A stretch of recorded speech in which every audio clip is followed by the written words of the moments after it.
साथ शेयर करना चाहता हूँ केचा खान की। ऐसा ही केचा खान जब डिजास्टर आया, उनका कच्चा मकान बना हुआ था वो गिर गया। उसके बाद वो टेंट में रहते थे और टेंट भी उनके पास उस वक्त मौजूद नहीं था, खुले आसमान के नीचे रह रहे थे। हमने वहाँ जब अपने डिजास्टर में शऊर के प्लेटफॉर्म से हेल्प आउट की लोगों को, तो वहाँ उनको हमने डाटा कलेक्ट कर रहे थे, तो हमें पता चला कि ये बेवा खातून है, बुजुर्ग हैं और इसका छोटा सा बेटा है, 12 साल 15 साल की उसकी उम्र थी। उनको हमने टेंट प्रोवाइड किया। वहाँ जब मैं गया विजिट करने, में आपको बता नहीं सकता, जहाँ वो सो रहे थे तब मुझे एहसास हुआ कि ये लोग जानवरों की जिंदगी गुजारते हैं। यानी वो पराली थी, एक छत थी जिसके ऊपर से जब बारिश आती थी तो पानी टपकता था, वहां वो जिंदगी वहां वो सोते थे, ना उनके पास कोई चादर ना कुछ। लेकिन उस वक्त हमने उनको सपोर्ट किया, हमने उस बच्चे को सिलेक्ट किया, उसे मोटिवेट किया और उसको एक छोटा सा दुकान का सेटअप वहां बना के दिया। अल्हम्दुलिल्लाह उसने इस चीज को समझा और वो अपने पाँव पे खड़ा हो गया, वो कमाना शुरू हो गया, रोजाना की बेस पे उसकी अच्छी इनकम आना शुरू हो गई और वो स्टेबल हो गया। अपनी माँ को भी हेल्प आउट की और अब वो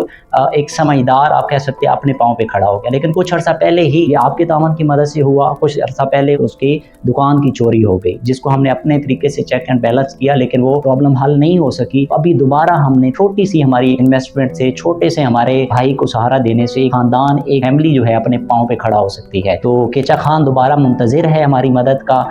हमारा छोटा सा कंट्रीब्यूशन उस बच्चे की जिंदगी, उसका मुस्तकबिल बना सकता है। तो आए मिल के शऊर के इस प्लेटफॉर्म से स्मॉल बिजनेस रिहेबिलिटेशन में हमारा साथ दें, ताकि ऐसे ही खानदानों को हम अपने पाँव पे खड़ा करते जाएं।